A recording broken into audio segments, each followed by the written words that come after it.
Nech sa páči, tak môžeme začať. Tak vás poprosím meno a organizáciu. Moje meno je Karsten Ivan, som projektový manažér Horno-Nitranských baní Prievidza, akciová spoločnosť. A teda, keby som sa vás mohla opýtať, že ako sa podľa vás zmení povodie rieky Nitra po zastavení ťažby? Aké nové príležitosti možno toto ukončenie prinesie, respektíve už možno prinieslo tomuto celému regiónu? V zásade bane mali vplyv na povodie rieky Nitra v tom, že vznikli nové mokrade, relatívne nové, za posledných povedzme 20 rokov. Tie sú momentálne už v ustálenom stave.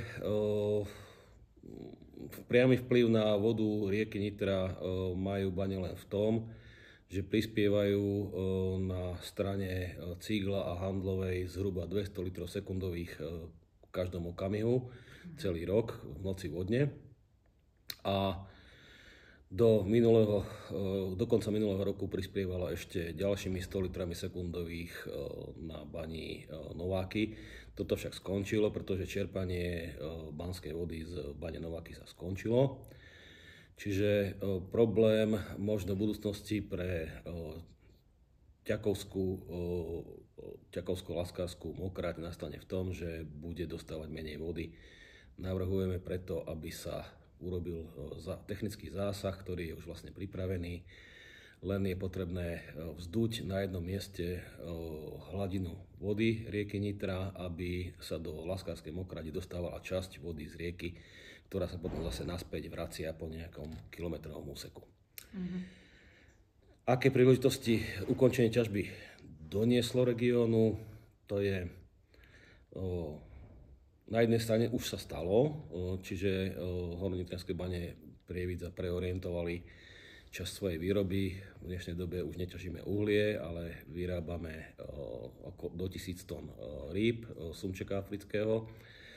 Niekoľko tisíc tón paradajok pestujeme na základe banskej a geotermálnej vody.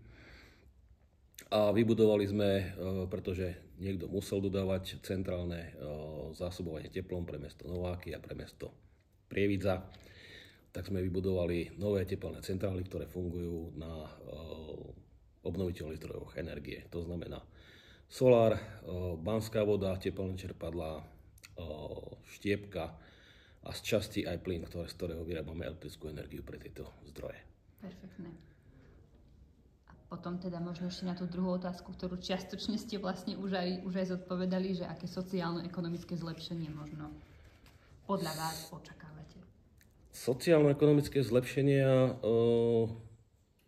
to sú zlepšenia iné, sú to trošku zhoršenia, ako sa hovorí medzi politikmi.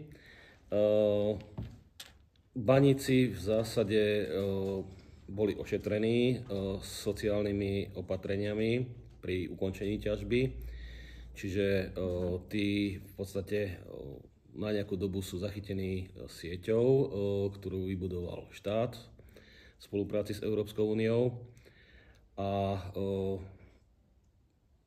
ukončením ťažby skončilo zhruba 1500 baníkov, momentálne už pokračuje v nejakých iných výrobných činnostiach len niekoľko stovák ľudí. A snáď očakávané zlepšenie situácie v environmentálnej oblasti, hlavne teda ešte znížením emisí, aj keď sa ukazuje, že tie emisie neskončili, že to nebolo len elektrárňou a že naďalej máme smogové situácie, aj keď 2 roky už elektrárne nefunguje. Čiže pre ľudí je to na jednej strane, čo sa týka životného prostredia, určité zlepšenie v každom prípade.